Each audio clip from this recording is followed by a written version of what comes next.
Alhamdulillahirrahmanirrahim. Saya berkenalan dengan Pak Dasat Gustaman ini. Itu kira-kira tahun berapa ya Pak? 72. 72 ya. Ya. Pak Dasat kalau nggak salah waktu itu ada pengusaha Telkom mungkin. Ya Pak? Ya. Pengusaha Telkom di Surabaya. Ya. Saya di BRI. Kemudian saling mengenal, saling mengunjungi ke Pak Yai apa ada hubungan yang seimbang antara Telkom dengan BRI tentang masalah keuangan itu. Nah akhirnya ini sampai sekarang ini ketemu lagi alhamdulillah. Nah itu sudah. Kalau saya sangat terkesan dengan beliau ini pada waktu di Makassar. Kami berdua berangkat ke Makassar. Waktu itu Mursid sudah di Makassar, di mana Mursid berangkat lebih dulu 3 hari sebelumnya. Kemudian kami berdua menyusul ke Makassar. Ke Makassar, turun di airport Hasanuddin, langsung kita menuju ke apa namanya itu, gunung apa itu Pak Yusuf namanya? Malino. Malino. Ke Malino. Nah, di Malino ini Pak Yai sudah duluan di sana bersama rombongan kurang lebih 20 orang. Saya tidak mengabari siapapun kalau saya ke sana menyusul Mursid. Tapi Mursid selalu berapa kali menanyakan kepada yang ada di situ, dia katakan, Dasak datang. tidak ada kabar. 2 kali nanya lagi, Dasak datang, tidak datang. Kemudian tidak lama kemudian Dasak sudah datang. Saya sudah sampai di halaman parkir, langsung ditunggu oleh beliau. Saya berdua dengan Pak Tain. Di situ kami berbincang-bincang. Disitulah Mursid menyampaikan satu kalimat kepada saya. Nanti Makassar ini akan saya jadikan pusat Thariqah Siddiqiyah dunia. Bukan. Saya tanya antara pusat dengan apa sentral, bukan pusat, akan saya jadikan sentral Thariqah Siddiqiyah dunia Makassar. Saya tanya Mursid, Pak Yai, bedanya sentral sama pusatnya di mana? Pusatnya tetap di pelosok, tapi sentral dunia itu di Makassar. Kenapa alasannya? Di situ ada Syekh Yusuf Al-Makassari Al-Kholwati yang menyebarkan ajaran Thariqah Siddiqiyah di Indonesia. Kemudian ada Sultan Hasanuddin yang dikatakan ayam jantan dari timur. Kemudian di sana saya melihat rumah-rumah itu di atas panggung itu bernafaskan tasawuf. Di bawah kaki harta, di tengah manusia, di atasnya Allah. Itu bernafaskan tasawuf. Kemudian saya ke Sengkang, saya melihat ulat mengeluarkan benang sutra. Kemudian saya ke Bantimurung, ada ulat menjadi kupu-kupu. Itu semua tasawuf. Saya bersama Pak Tain di sebelah saya mendengarkan kalimat yang diucapkan Pak Yai itu, sehingga menjadi suatu kenangan sama saya bersama Pak Tain bisa ke Malino berdua. Itu yang terkenang sama saya, salah satunya dengan beliau ini. Begini ya, sejak saya belajar agama Islam dari andaikan sekolah TK sampai perguruan tinggi ya, itu saya belum pernah menemui atau merasakan yang dikatakan Islam itu tinggi, kemudian tidak ada yang lebih tinggi dari Islam itu aja. Dari segi apa? Gitu. Saya lihat semua segi filsafatnya dan sebagainya.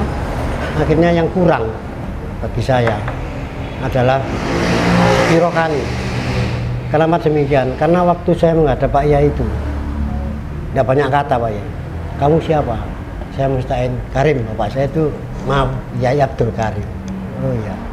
Saya ini tunjuk sama Pak Yai, dada saya itu dibaca. Kamu tahun sekian ini pegawai ini semua. Bahkan impian saya itu dibaca loh. yang jelek apa misalnya mimpi saya menciumi perempuan, Pak. Ya, itu mencium, nggak saya ceritakan. Nah, yang jelek itu Pak, kamu anu kan, apa ya? Tertawa saya, oh iya. Akhirnya sampai bangun, terus saya paginya ke Pak Yai. Setelah dibaca itu saya ke Pak Yai lagi. Ya kok bisa tahu impinya orang gimana? Bagaimana kok bisa tahu impinya orang? Kalau menafsirkan saya kira bisa dari segi akal atau Al-Quran bisa. Tapi kok tahu impinya orang gimana? Oh, puasa aja 4 hari kamu suruh puasa itu. Puasa 4 hari dulu. Nah itu puasa jahar. Yang saya kejar terus sampai kolwat. Sampai saya bisa menyebarkan Islam ini sedikit di Mojokerto dan Sidoarjo sekitarnya, Malang semua saya. Bahkan hampir Jawa Timur sebetulnya. Nah itu akhirnya saya merasakan, oh begini. Itulah yang tertarik saya terhadap ajaran zikir dan mursyid mengetahui cara Jawane roh sadurunge winarah. Bukan roh setelah membaca, roh sadurunge winarah itu yang saya ingin sejak dulu ingin saya itu. Karena apa? Pelajaran-pelajaran ini harus dibuktikan gitu. Nah itulah yang sangat terkesan saya pada Pak Yai. Mengetahui, jadi saya makin lama makin takut saya. Bilang anak-anak, kamu jangan macam-macam Pak Yai. Kamu bohong, kamu mimpi apa sih mesti tahu Pak Yai. Jangan kan gini ya, wong mimpi aja tahu kok. Nah itulah, sehingga saya makin lama makin semangat untuk mengejar itu. Dan sampai pada akhirnya janji saya, setelah saya pensiun maka diangkat ya, baru ini kali saya mau. Kalau saya di dalam setelah saya diangkat khalifah tahun 2000, saya masih melihat Siddiqiyah ini datang dalam arti perkembangannya.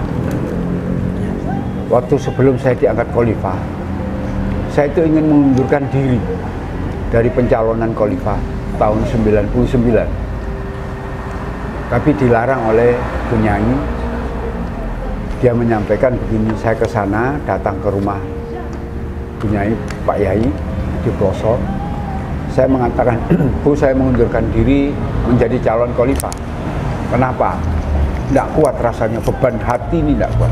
Tapi tidak tahu apa yang membebani hati saya. Terus Bunyai bilang begini, kalau bisa jangan Pak Dasa. Kenapa?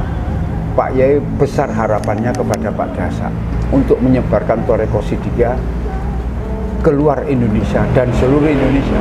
Itu jawabannya. Setelah saya terima penjelasan itu, saya teruskan menjadi diangkat khalifah tahun 2000. Saya kesana kemari mengenalkan diri, karena tidak ada yang kenal sama saya. Kumpul, hanya 10 orang, ngobrol. Di situ saya tahu bagaimana perkembangan Siddiqiyah di luar ini. Ternyata banyak sekali yang menyalahgunakan, dalam arti menambah-nambahi ajarannya.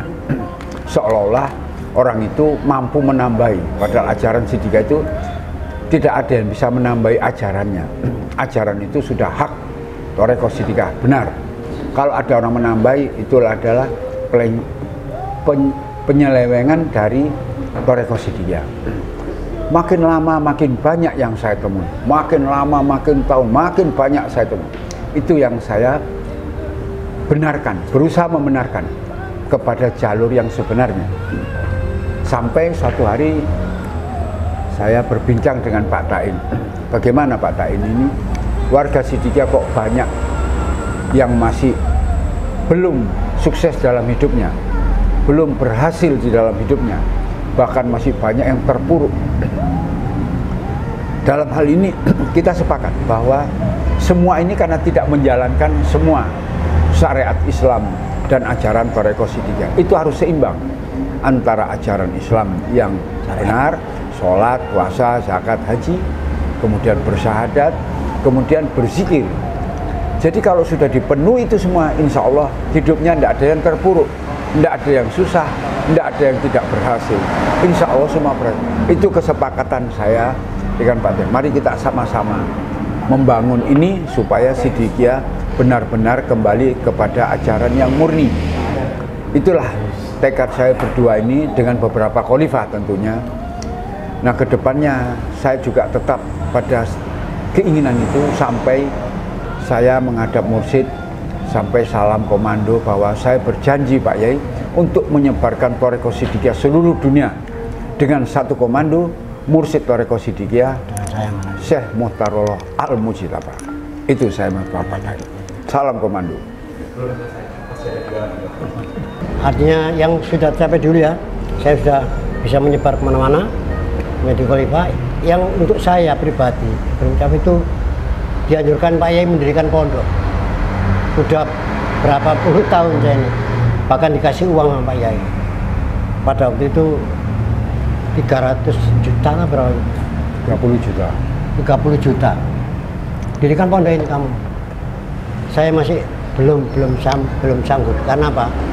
Bukan masalah pendidikannya, tapi masih menata anak-anak saya biar selesai semua dulu.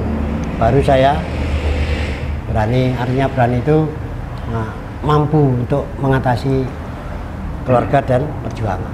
Itu yang menyebabkan saya. Jadi bagaimanapun cita-cita yang belum tercapai saya, perintah Yai mendirikan pondok. Ya otomatis penyebaran kan, penyebaran Siddiqiyah lewat pendirian pondok. Itu yang belum saya laksanakan. Tapi sarannya, artinya sarana murid itu sudah banyak. Tinggal gedungnya. Karena apa?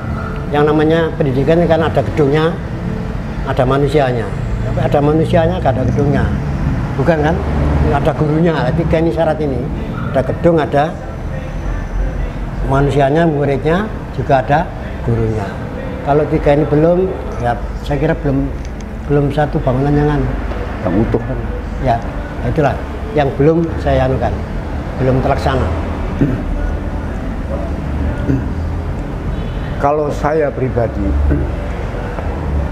saya melihat secara mikro sudah berkembang. Mikro murid Thariqah Siddiqiyah sudah bagus. Tapi secara makronya malah belum bagus. Saya mengeterapkan kalimat S3 di dalam ajaran mursyid, silaturahmi, santun, dan sedekah. Dari kalimat silaturahmi saja sudah tidak banyak yang tidak menjalankan silaturahmi kepada Allah Ta'ala, silaturahmi kepada Rasulullah, silaturahmi kepada sesama warga Siddiqiyah. Terputus di situ. Hingga tidak ada lagi silaturahmi kepada khalifah. Kalau tidak ada perlunya, tidak silaturahmi semacam itu. Apalagi sudah terpetak-petak zaman tahun sebelum tahun 2000 sampai 2005. Sekarang sudah mulai, tapi terpecahnya silaturahmi ini antar sesama Siddiqiyah. Satu, silaturahmi. Kedua, santun. Santun kepada Allah sudah tidak. Santun kepada Rasulullah juga tidak. Santun kepada sesama manusia apalagi. Santun sesama khalifah juga sudah demikian. Kemudian sedekah. Sedekah ini sudah diwajibkan di dalam Thariqah Siddiqiyah. Jangan berbicara 2,5% daripada hasil. Kalau perlu 50% dari hasil. Itu diyakinkan oleh mursyid. Lihat nanti perkembangan ekonomi telah melakukan S3 tadi. Silaturahmi, santun, dan sedekah. Ini secara makronya belum berhasil. Secara mikro boleh. Jadi orang yang datang ke tempat saya wajibkan dia sholat dan lain sebagainya. Tetapi yang di luar itu, yang tidak daerah, yang tidak ada khalifahnya, boleh dikata diliputi oleh kabut silaturahmi kepada Allah, santun kepada Allah terutama. Itulah yang menjadi beban di dalam diri saya. Bagaimana memperbaiki kondisi seperti ini. Siddiqiyah kemajuan sekarang ini sudah tidak terbendung. Kalau mengenai jumlah, kuantitas banyak, kualitasnya banyak yang menurun. Itu yang kita. Jadi kalau dalam satu pabrik memproduksi banyak tapi kualitasnya rendah, tidak laku di pasaran. Orang melihat kualitasnya, beli panci 2 hari rusak, beli kipas angin 2 hari rusak. Bagus mereknya, modelnya bagus, banyak produksinya, tapi kualitas produksinya tidak sesuai dengan harapan konsumen. Demikian juga dalam ajaran Thariqah Siddiqiyah. Banyak muridnya, kuantitasnya banyak, tapi banyak orang menilai negatif. Kenapa? Pembawaan daripada si murid-murid itu sendiri yang tidak memenuhi kriteria sebagai orang tasawuf. Itu yang membuat saya sedih dengan bapak-bapak khalifah yang juga merasakan sama. Itu saya kira. Terima kasih. Pesan saya terhadap warga Sikia semuanya ya, berpijak dari riwayat hidup Pak Yai. Riwayat hidup Pak Yai dari segi materi, waktu itu sekitar tahun 70-an, 70 masih sangat minim sekali ya. Perkembangan murid-murid juga masih sedikit, puluhan, kemudian malah ratusan, kemudian meningkat lagi sampai Yai bisa gampangnya punya kekuasaan wilayah sampai hampir berapa Indonesia ini, hampir sebagian besar. Itu saya tanya, apa Yai? Apa Yai rahasia daripada kesuksesan dunia dan akhirat? Itu yang saya minta Yai. Kalau pelajaran lainnya saya kira saya sudah memahami. Suksesnya satu ini kok Yai. Kalau saya nilai dulu itu begitu, kemudian sekarang kok lebih luar biasa. Satu pesannya, zikir yang banyak, hanya itu aja. Zikir yang banyak. Dari zikir itulah Allah dan malaikatnya akan memberikan selawat dan rahmat pada kita sekalian. Berarti kalau kita ini kemana, ke Pak Yai atau ke Pak Khalifah siapapun itu pada umumnya itu kan kita mohon kepada beliau-beliau itu untuk didoakan penyelesaian. Maka rahasianya cuma ada di zikir ini yang sangat kunci, yang betul-betul mau saja. Jadi pesan saya, berhentilah sebanyak-banyaknya sehingga Allah akan berikan selawat, rahmat dan berkah bagi kita sekalian. Itulah rahasia Pak Yai sampai hari ini. Cuman zikir itu saja.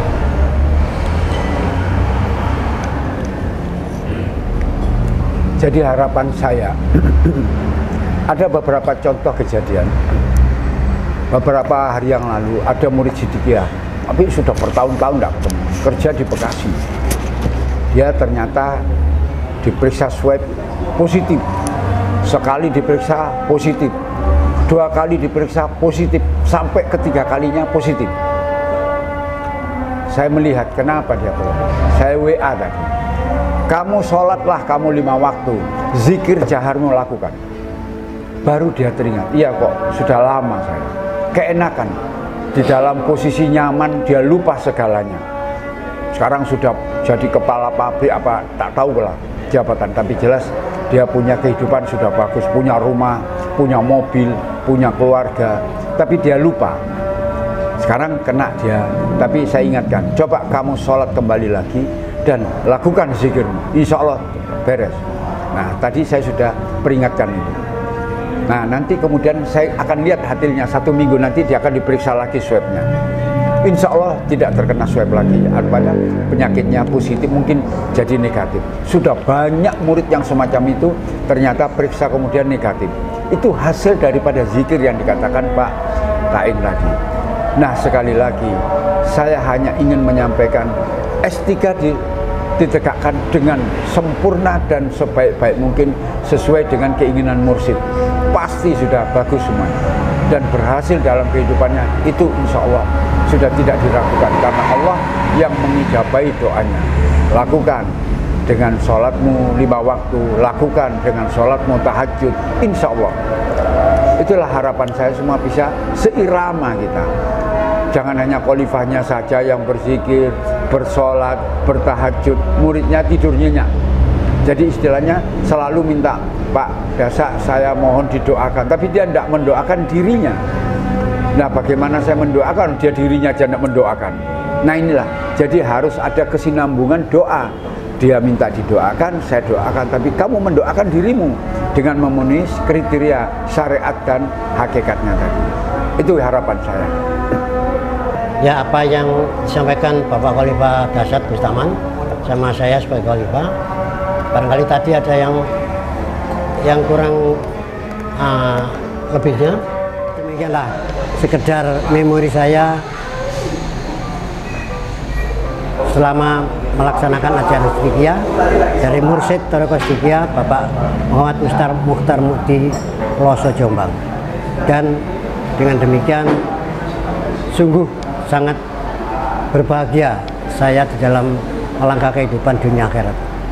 Wassalam. Demikian acara ini, mudah-mudahan saya dengan Pak Tain dalam kondisi sehat dan panjang umur bisa berjuang dengan ajaran Thariqah Siddiqiyah yang baik dan benar. Itu niatan kami semua, seluruh khalifah yang ada ini. Terima kasih. Billahi taufiq wal hidayah. Wassalamualaikum warahmatullahi wabarakatuh.